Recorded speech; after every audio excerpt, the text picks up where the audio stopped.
Hello there, Alaskans, wherever you are. Welcome to the Must Read Alaska Show. Coming to you from somewhere in Alaska. This is the place where we talk about, you guessed it, Alaska. Where we keep the mainstream media on their toes and where we are standing up for what's right in a world run by leftists. You can find out more by heading over to mustreadalaska.com and also checking out the Must Read Alaska YouTube channel for some really great content. But first, let's get this party started. Very, very good. Well, welcome aboard, everybody, to the Must Read Alaska Show, coming to you from somewhere in Alaska. And it is a gorgeous day out there here in South Central Alaska. Check out the newsletter this morning. If you don't subscribe, go to our Facebook page a little bit later on today where I will post it. I'll post the newsletter and then you can subscribe from there.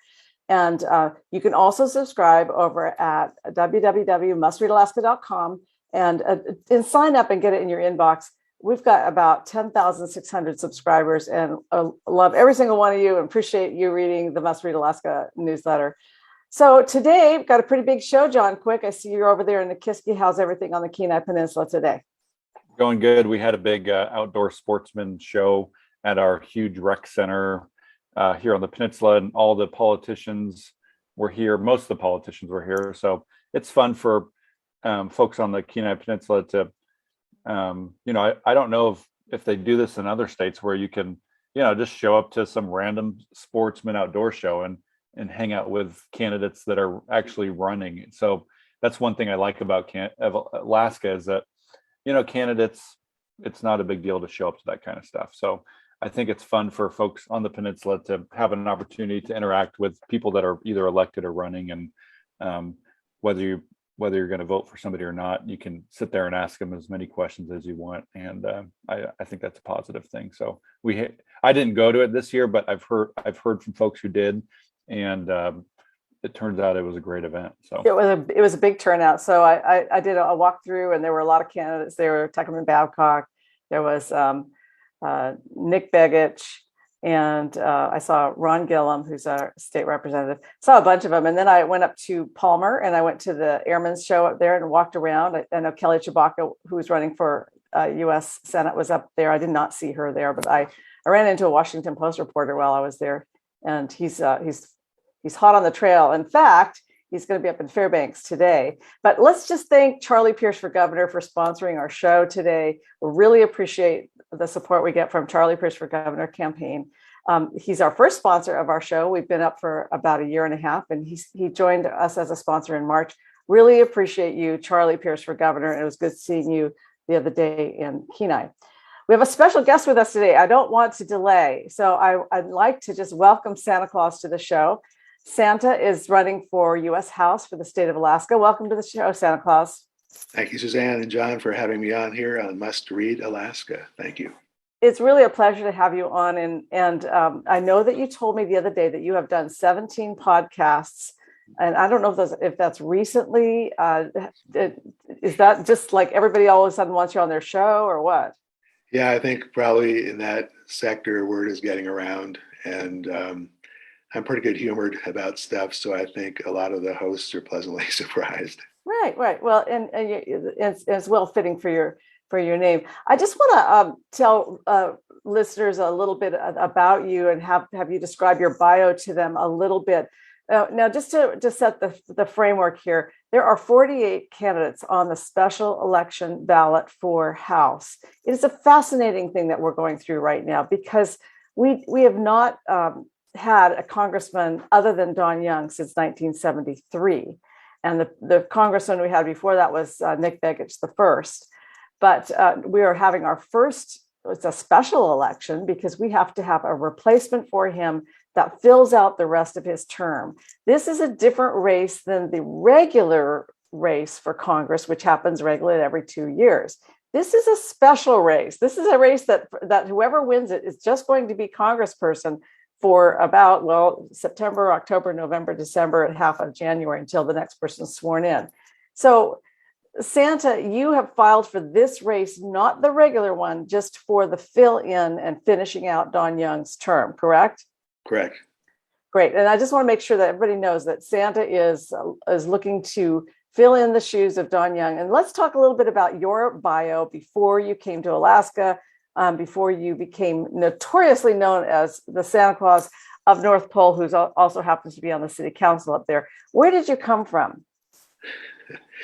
I came from the Northeast. I grew up over there, mostly in New York City, and also parts of Connecticut. I was in boarding school there, and upper middle class family, really closely knit, enjoyed the holidays, celebrations. We did enjoy Christmas. My siblings mostly around the East Coast now, and worked my way west. I lived in 9 different states. And when I was in New York City, you talked about the background just a moment ago. I was special assistant to the Deputy Police Commissioner of New York City, also was a member of FEMA's National Defense Executive Reserve while I was director of the Terrorism Research and Communications Center, also was chief of safety and security, U.S. Virgin Islands Port Authority. And I earned my bachelor's and master's degree at New York University, where I finished my doctoral coursework in educational communication and technology. And when I moved west, first to Colorado, up in Telluride, beautiful place, then Park City, Utah, another beautiful place, mostly ski towns. Then Lake Tahoe, another ski town way up in the mountains. I was doing a lot of child advocacy, even in law enforcement. You see a lot of children falling through the cracks, and social services don't necessarily cover all the bases. And they're not that well knit as far as providing services to children, in my opinion, vulnerable children in dire straits. So all that kind of came together when I moved to Lake Tahoe. And in 2004, I grew out my beard. This is how it grew out, nice and white and bushy. And people said, "Oh, you ought to do the Santa thing." So I did. Volunteered for about 30 nonprofits around the lake. It's a huge lake, and it was well received. And that February, I was walking to the post office in the snow and on the ice. And I was praying, as monks tend to do. I'm also a monk in real life. And I was praying, what should I do with this appearance? How can I use it to benefit the greatest number of children? So right after my prayer, like 20 seconds later, this white car came up the road towards me. Its windows were open, so I kind of glanced over, and it was really cold outside, so I was surprised about the windows being open. And right after my prayer, and right as the car went by, a male voice said, "Santa, I love you." Mm-hmm. And the car just kept going, never saw it again, never found out who said that. And I took it to heart. And the next day, went to the county clerk there and started the legal name change process. So that's gross oversimplification of the pre-Santa and Santa years, and then went from Lake Tahoe. I was having a lot of success reaching state and federal legislators as Santa Claus from Lake Tahoe to talk about child health, safety, and welfare, bills that are pending or getting to draft a bill or co-sponsor a bill, pass a bill, et cetera. And I figured, well, having success with this as Santa from Lake Tahoe, what if it were Santa from North Pole, Alaska? So I did my research and moved up here, landed on my feet. My first little part-time job was, because monks, we live in a vow of poverty. So my first little part-time job was the senior ranger at the Chino Lakes Recreation Area, which is right near North Pole, not too far from Fairbanks. So I did that. Then people said, why don't you run for the North Pole Community Chamber of Commerce, which I did, became president. I left that better off than when I found it. And people then said, well, why don't you run for city council? And I did, and partly due to name recognition, I'm sure. I got on to city council, did a 3-year term, and took a year off, and I was appointed to the Alaska Public Broadcasting Commission, because I've also run a radio and television station in the past, and did that, and went back on city council for another 3-year term. So people must kind of like what I have to say here. I try and find common ground with as many people as possible. I think that's what all legislators and candidates should do if they can. Some people have a gift for it, some people don't. So I make an effort to do that. And that brings us up to today. Oh, that's right. Awesome. John, you have any questions? Yeah, so one of the things I appreciate that I read about you, Santa, and you could correct me if I'm wrong, is you're spending $400 on your campaign. You're not running any ads. You're not asking for any donations. You're not even holding any sort of in-person fundraisers or anything like that.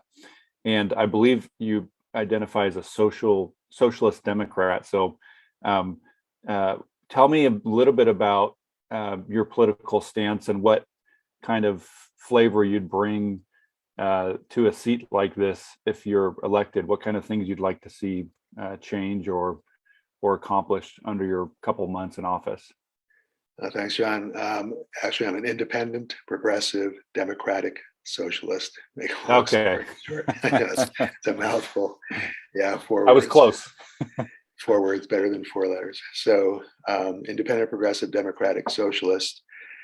That means I'm independent, as you said. I'm not fundraising. I'm not overly campaigning.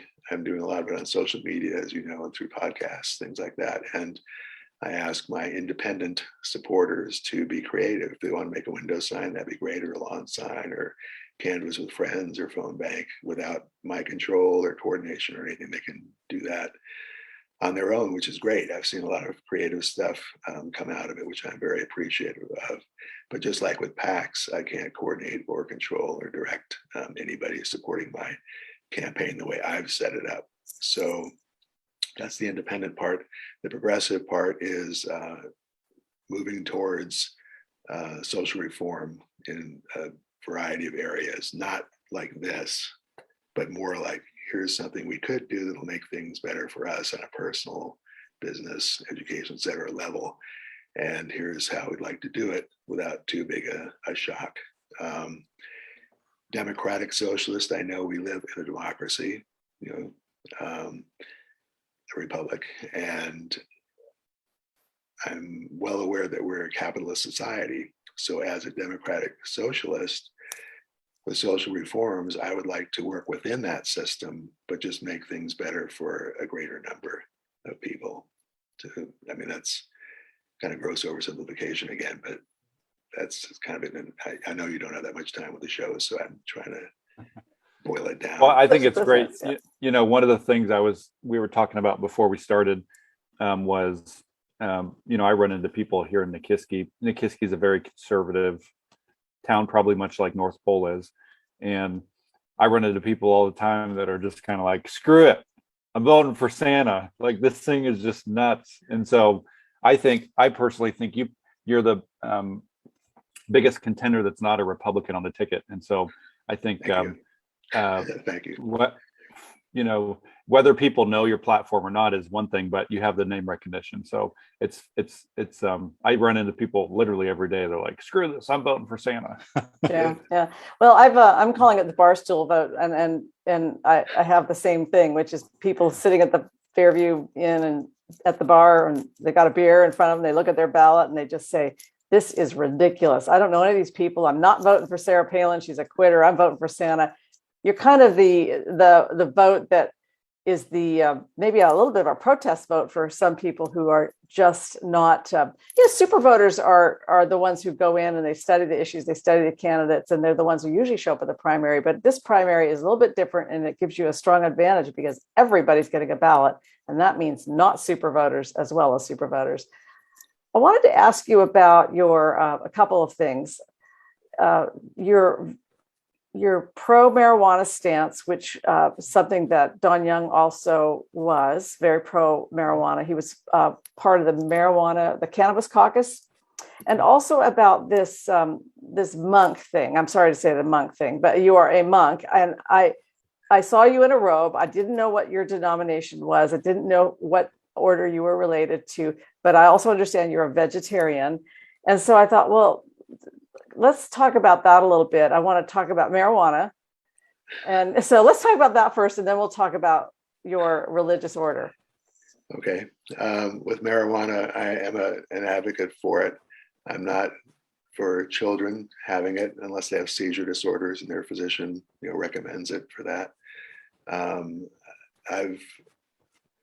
When I studied it, I came across data that says our brains keep forming until we're about 27 years old. And then there's like a holding pattern. And I figure I'd rather be safe than sorry. So even though I didn't do it myself, I would advocate for marijuana for people 27 and older with medical exceptions. For instance, I have cancer, or was diagnosed with cancer 10 years ago, and I use a combination of CBD and THC edibles just before I go to bed at night. It helps me get a good night's sleep, and it also keeps the cancer at bay, which it has now for more than a decade, which I'm grateful for. We all have cannabinoid receptors in our bodies.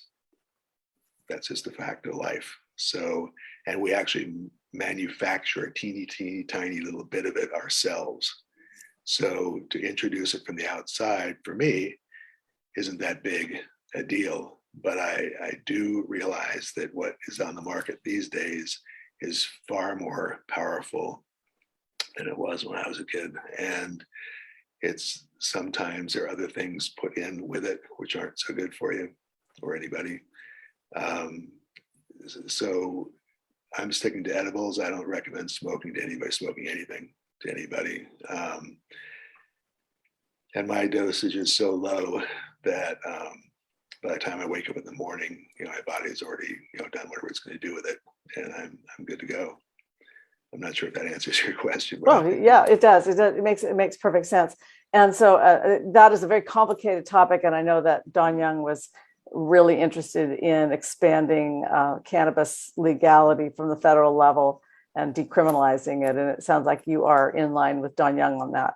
Yeah, we had a great photograph of the two of us smiling and shaking hands. He came to North Pole City Council one day and to talk about a variety of things. And we wound up finding common ground, like I was saying before. And it was for cannabis, the Congressional Cannabis Caucus. It was for being pro-union. Some people are, some people aren't. It was for getting rail service to Alberta, train for, the economy, et cetera. And also supporting fisheries. So those are the four things or so that we agreed on right then and there. So subsequently, I had plenty of good conversations, even though we probably had 90% disparate political views. Yeah, no, everybody agrees with everybody. So, I mean, 7 billion people on the planet and that many points of view. So that's where I come from. Well, okay. So then what is this about your being a vegetarian monk? And you've got a vow of poverty. And so you live sort of below the poverty line, and it's by choice, because obviously you've had a professional career and you came from a well-to-do family or a upper middle class family, as you described it. And you've chosen to live a very meager life of poverty. What is the order that you're associated with, and how did you come to become a monk? The order is called Anam Cara, Anamcara. It means soul friend in Gaelic. And I believe that to distill it again, I believe that the greatest gift is love, and that we are to love one another and always find something to love in another person. One thing that we sort of learn as monks, there's a dynamic, and the dynamic is love versus fear. And you see it everywhere. I lean more towards the love. Fear manifests itself as, hate or, fear of loss of something, whether it's like between countries, for example, fear of loss of their resources, or they're going to go get somebody else's resources. So that's a whole fear, versus love dynamic on a grand scale, which we're seeing play out a little bit right now, unfortunately for children and all of us. So with the monk part of it, and I have to qualify something you said, I'm a vegetarian, but I do eat salmon. So what can I say? You have to have a balance in life, they say. So I'm trying my best. Plus, it's good for my body, and plus, we have plenty of delicious salmon. So why not? So we have delicious caribou too, but maybe that's what I've heard. And I'm not against it. I'm all for subsistence. I'm all for those are things we have to protect now. Climate change, and that's going to have an impact on everything from permafrost to fisheries to you name it, unfortunately. And even the military is experiencing some of the impacts of the climate change already. And we have this, as you know, gigantic defense array up here, since it's the Defense Department, not the War Department. So we're all set for pretty much anything Russia or any other country could throw our way. And I think it could use some more support, financial support up here, especially. And that's another thing that, speaking of common ground, Dan Sullivan and I agree about some of the military stuff, like decreasing suicides, decreasing sexual assaults, finding adequate housing for military personnel, that sort of stuff. And even with Lisa, challenges related to aging population, other common ground issues. But for monks, we sort of try and relate to people on the love level, not the other stuff so Very much. good. Very good.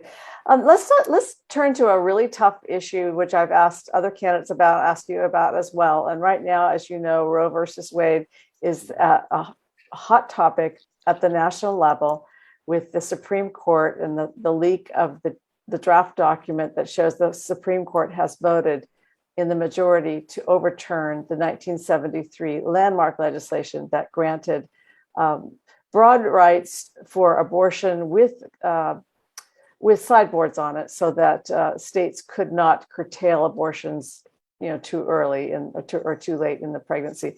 And that looks like it's going to be overturned, and the Supreme Court is turning back to the states the authority to make their own laws about abortion, which creates a patchwork and creates other difficulties. And I wonder what your opinion is about this Supreme Court decision and the pending legislation that's in the Senate for this week about simply creating federal law from the congressional level that allows the states allows abortion, nationwide, regardless of state lines. What are your thoughts about this?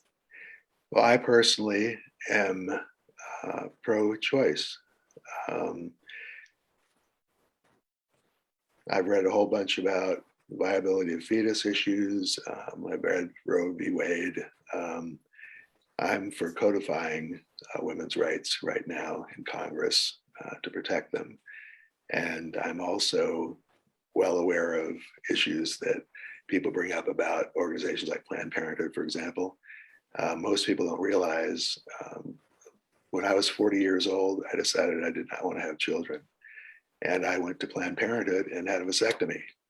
So Planned Parenthood offers a wide array of healthcare services for men and for women, not just a small portion of their work dealing with abortions. So with Roe v. Wade,